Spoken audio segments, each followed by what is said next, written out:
ça sera assourd. Mais Khayab, tu ne seras pas Khayab. Maintenant, vous allez me demander, qu'est-ce que je m'en fous si c'est Khayab ou si c'est des Rabbanan? C'est ça, c'est ce que je la semaine prochaine.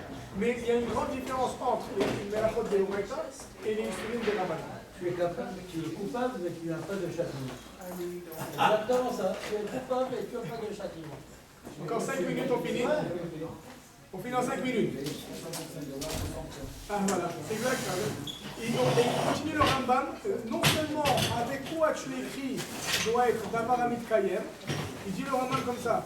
Ve'yirtov al Davar Shemit Kayem Atav Alav. C'est important ça aussi.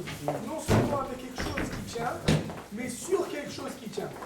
Egon, or, de la peau animale. Ou claf, le claf c'est le parchemin. Ou neyar, une feuille, ve'etz, un arbre, ve'chayotze bahem, c'est des choses qui vont tenir. Ça c'est chayab. Aval, à côté, je peux d'avoir shen rishon mo'omed, kegon, mashkin ou meperot. Je vais donner un exemple de liquide de jus de fruits. C'est que ça va se dissoudre. Mettez du jus d'orange, 20 minutes plus tard, vous n'allez plus boire. Pas du jus de prune. Ouais, c'est ça. Oh, chez Katav Vidéo, à la ligne bien vous avez marqué avec du vrai, avec de l'encre, vous avez marqué, mais sur une feuille d'arbre, qui est sur un arbre. Ça va se dissoudre, ça ne va pas rester. Alcool d'avoir chez nous, n'importe quoi qui ne tient pas, patour. C'est pas moutard, c'est patour.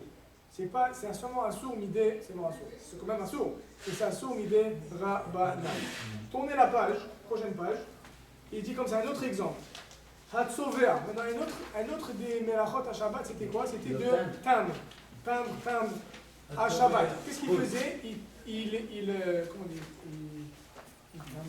C'est pas Comment on dit la Melachot? Il teignait les tentures qui étaient sur le Mishkan. Ils devaient avoir des couleurs spécifiques. Il les teignait avant de. À la fin, il teignait, il faisait des tsiourim, etc. Donc, ça, c'est la Melacha de teindre. On apprend à Shabbat, ça serait interdit de teindre. Il dit le Rambam. Hatzové à la même chose. Chut sheorko arba'at tvachim, o davar she'efshar letabat mimenu chut kazeh chayab. Il y a un certain shiur, je pense d'entendre ça, sur lequel tu vas être un shiur minimal pour être chayab de teindre à Shabbat. Maintenant, ve'en hatzové à chayab, ad sheyeh tsevash amit kayem. La couleur que tu mets, l'encre que tu mets, la teinture que tu mets, doit être une teinture qui tient. Aval tsevash she'en mit kayem klal. Kegon, chez Serat, au chez Char, Al-Gabé, Barzel. C'est intéressant. S'il dit, tu mets sur du métal, le métal ça ne tient pas, ça tombe directement. pas vrai. On est rochette. Les rochettes, c'est du cuivre. Ou du barreau, et tu l'as ça, N'importe quel acide, il le tient. C'est ça, c'est un problème. Mais de façon générale, la plupart des choses exactement, ça ne tenait pas. Donc tu mets pato. La preuve, elle va partir dans quelques minutes, il ne va plus rien rester. Donc tu n'es pas chayab, encore une fois, c'est quand même interdit, mais ce n'est pas chayab. Et toute melacha qui ne tient pas à Shabbat, tu seras pas tout. Ça c'était pour. Donc qu'est-ce qu'on a sorti de tout ça? C'était juste plein d'exemples pour sortir encore une fois dans Melechet Marchevet. Je me répète, c'est important.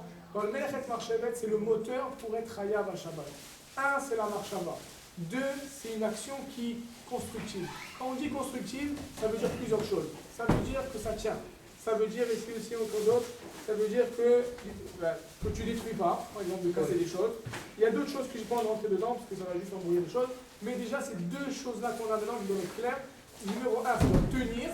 Et numéro 2, c'est que tu n'es pas maintenant en train de détruire quelque chose. Maintenant, si tu n'as pas ces plaintes, si tu n'as pas ces conditions, ça sera quand même assourd de le faire à Shabbat, mais ce ne sera pas midéoraïta. Ça sera midérabanan, ça ne sera pas midéoraïta. Quelle est la différence si c'est midéoraïta ou midérabanan? La différence entre vous et moi, c'est qu'il y a beaucoup plus d'ouverture, pas de façon générale. C'est-à-dire, peut-être que je n'ai pas rentré dans la vie, je ne vais pas rentrer dans ça, parce que c'est faux, ça peut être mal compris. C'est interdit au même titre. Les deux sont interdits. La seule différence, c'est que des fois, comme c'est des rabbanan, les chachamim, ils permettent dans des cas de force majeure, ils permettent dans des cas, lorsqu'il y a pikor nefesh, lorsqu'il y a deux des rabbanan, lorsqu'on ajoute plusieurs, il y a plusieurs données, alors là, à ce moment-là, on ne rentre pas dans le chiyuv, dans l'interdit de Shabbat, il y a plus d'ouverture. Maintenant, tout ça, c'était en vérité, tout ce shiur-là, c'était en vérité une hagdama au shiur de la semaine prochaine. De quoi on va parler la semaine prochaine et pourquoi c'était important de faire cette hagdama? La semaine prochaine, on va voir kosher. Sans rentrer trop dans le sujet de kosher. Kosher, c'est quoi? C'est faire un nœud à Shabbat. Maintenant, pourquoi c'est tellement important cette melacha? Parce qu'on fait tout le temps des nœuds. On fait un nœud de cravate, on fait un papillon, on fait un nœud dans les chaussures, on fait toute la journée, on réalise pas, on fait des nœuds. On exagère toute la journée, mais on fait des nœuds. Donc la question elle est, il y a un nœud, normalement un nœud en tant que tel, kosher, ça fait partie des 39 melachot de Shabbat. Donc qu'est-ce qui me permet moi à me faire un nœud de chaussure? Pourquoi j'ai le droit de faire un nœud de chaussure? Parce qu'il ne reste pas. Alors on va voir, c'est exactement ça. C'est comme la cravate. Et Khazak. Donc c'est quelque chose qui se défait.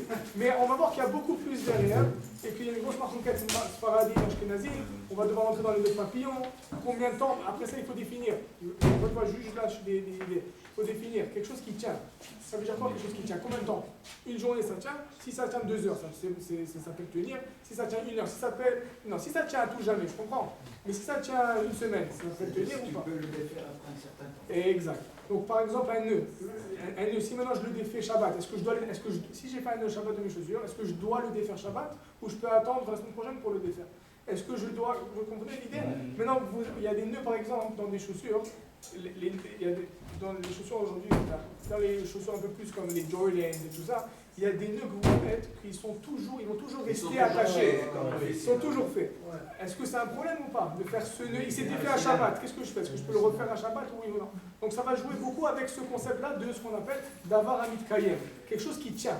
À partir du moment où je fais quelque chose qui tient, il faudra définir encore une fois c'est quoi tenir. Tu seras chayav à Shabbat ou pas, dépendamment de la situation. Des fois dans les petits. Oui, voilà, le talit. Des fois il se défend. Très bonne question. Très bonne question. Pourquoi il a été condamné pour ramasser du bois? 5 C'est quoi? Mais il a fait sciemment. Il a fait sciemment. Il y a comme ça.